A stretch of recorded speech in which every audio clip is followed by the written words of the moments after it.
আমরা এমন এক সমাজ দেখতে চাই যেখানে গরিব দুঃখী বিভিন্ন মানুষের মেধাবী সন্তানগুলিকেও রাষ্ট্রীয় খরচে সর্বোচ্চ শিক্ষিত করার ব্যবস্থা যেন থাকে।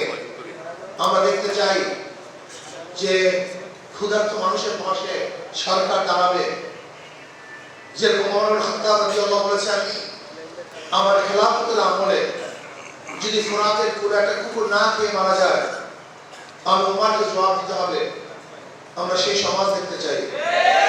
আমরা চাই না মারামারি, কাটাকাটি, হানাহানি, জুলুম, অত্যাচার, অবিচার, খুন, ধর্ষণ, ইত্যাদি অবৈধ মামলা, মিথ্যা মামলা, এগুলো আমরা দেখতে চাই না।